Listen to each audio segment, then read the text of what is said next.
মেয়েরা আজকে অনেক আদর করে আমার জন্য খাবার নিয়ে এসেছে।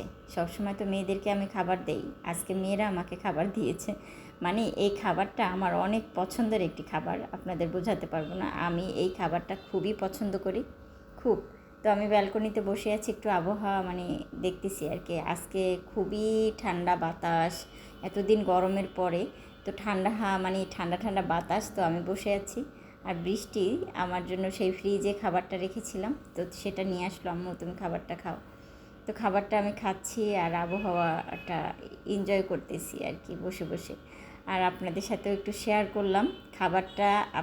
আমি ফুল রেসিপিটা অবশ্য দিয়েছি, আপনারা প্রথম থেকে শেষ পর্যন্ত দেখবেন, এবং খুবই মানে শর্টকাটে আপনারা বাসায় বসে বানিয়ে ফেলতে পারবেন খুবই সহজে। এখানে আপনি অল্প পরিমাণ ডিম দিলেও কিন্তু প্রোটিনটা বানাতে পারবেন, যদি চেষ্টা করেন আর কি। আর আমি এই খাবারটা খুবই সহজে বাসায় বসে বানিয়ে ফেলেছি। আগে তো কিনে কিনে এনে বাসায় এনে মানে খেতাম, আর এখন নিজে বানাতে পারি। তো নিজে বানানো খাবারটা কিন্তু অনেক মজা হয়, স্বাদ হয়। তো এখানে বসে খাচ্ছি আর আপনাদের সাথে একটু একটু দেখানোর চেষ্টা করতেছি খাবারটা, যে আসলে খাবারটা কতটা ভালো হয়েছে। কে কে খাবেন চলে আসেন, যার যার ভালো লাগে। অনেকের আছে পছন্দ না, আমার কিন্তু অনেক পছন্দ। আমি এই খাবারটা ভীষণ পছন্দ করি। যদি কোথাও যাই এরকম একটা খাবার যদি দেখি, আমি সেখান থেকে অর্ডার করে নিয়ে আসি মানে খাওয়ার জন্য। তো এখন তো বাসায় বানাতে পারি, এখন আর অর্ডার করার কোনো প্রয়োজন নেই, বাসায় বসেই খাই।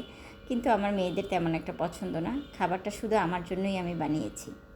আর পিছনের জায়গাটা আপনাদের একটু দেখানোর ট্রাই করতেছি। আসলে ওই সাইড থেকে একটু হালকা রৌদ্র পড়েছে, এই জন্য দেখানো যাইতেছে না, হালকা কুয়াশা কুয়াশা দেখাচ্ছে, অন্ধকার দেখাচ্ছে, মানে সেই জন্য দেখানো যাচ্ছে না।